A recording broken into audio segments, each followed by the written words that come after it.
മുംതാസ് അലി ഖാൻ എന്നാണ് മാതാപിതാക്കൾ നൽകിയ പേര്.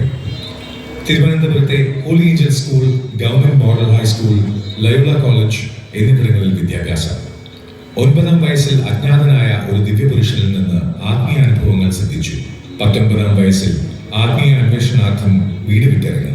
ഏറെക്കാലത്തെ അലച്ചിലിനൊടുവിൽ ഹിമാലയത്തെത്തുകയും തന്റെ 9-ാം വയസ്സിൽ ദർശനം നൽകിയ അതേ ദിവ്യപുരുഷനെ മഹേശ്വർനാഥ് ബാബാജി എന്ന ഗുരുനാഥനെ കണ്ടുമുട്ടുകയും അദ്ദേഹത്തോടൊപ്പം 3.5 വർഷത്തോളം ജീവിക്കുകയും ക്രിയായോഗ ഉൾപ്പെടെയുള്ള ആത്മീയ മാർഗങ്ങളിൽ ദീക്ഷിതനാവുകയും ചെയ്തു.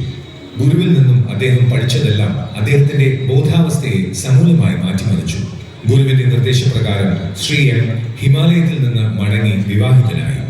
ലൗകിക ജീവിതവും ആത്മീയ ജീവിതവും രണ്ടല്ലെന്നും അതിനെ രണ്ടിനെയും തുല്യതയോടെ കൊണ്ടുപോകാൻ കഴിയുമെന്നും സ്വന്തം ജീവിതം കൊണ്ട് തെളിയിച്ച അദ്ദേഹം തന്റെ 77-ാം വയസ്സിലും സജീവ കർമ്മോത്സുകനായി ലോകമെമ്പാടുമുള്ള ആത്മീയ അന്വേഷകർക്ക് വഴിയും വഴികാട്ടിയുമായി നിരന്തരം യാത്ര ചെയ്യുന്നു.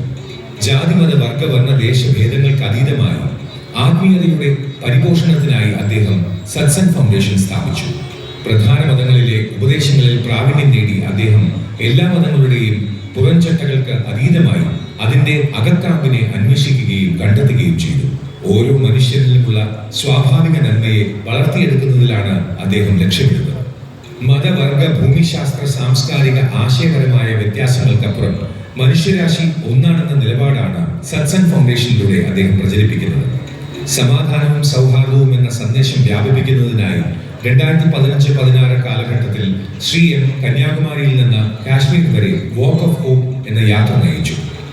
15 മാസക്കാലം നീണ്ട ഈ യാത്ര 11 സംസ്ഥാനങ്ങളിലായി 7500 കിലോമീറ്റർ ദൂരം താണ്ടി 1 കോടിയിലധികം ജീവിതങ്ങളെ അടുത്തെറിഞ്ഞു.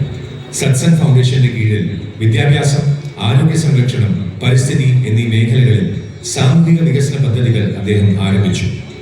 ആന്ധ്രാപ്രദേശിലെ മദനപ്പള്ളി, ഉത്തർപ്രദേശിലെ ലാധിര എന്നിവിടങ്ങളിൽ സൗജന്യ സ്കൂളുകളും ഒരു സ്കിൽ ഡെവലപ്മെന്റ് സെന്ററും ഫൗണ്ടേഷൻ നടത്തുന്നു.